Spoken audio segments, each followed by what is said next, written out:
วันนี้เราจะมาทำหมูทอดเนื้อนุ่มๆฉ่ำๆกันนะคะวิธีการหมักนะคะเพื่อนๆเราก็จะตำพริกไทยดำกับกระเทียมนะคะเอาไปใส่หมักกับซอสหอยนางรมแล้วก็ซีอิ๊วขาวนะคะ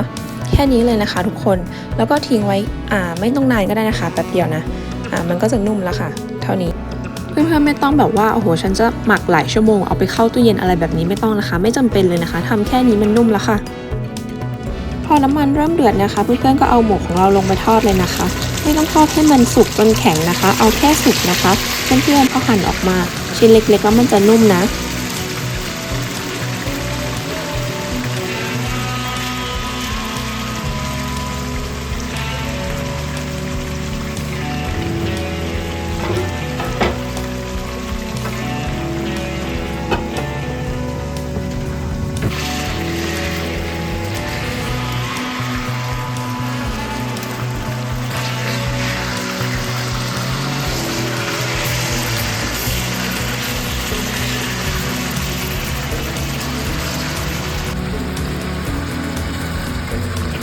ทำตามสูตรนี้เป๊ะๆเลยนะคะเพื่อนๆจะอร่อยแน่นอนนะเนื้อหมูนุ่มมากเลยแล้วก็หมักแบบพอดีมากๆแล้วแบบอร่อยทุกอย่างลงตัวไปหมดทานกับข้าวสวยร้อนๆนะคะเพื่อนๆจะแบบราดน้ำปลาหรือว่า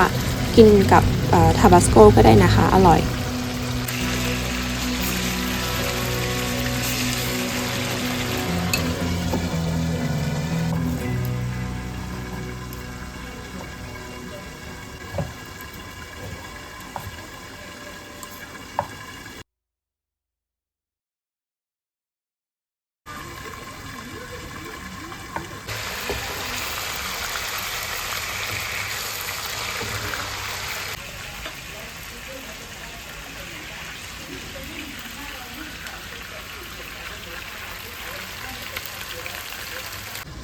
นุ่ม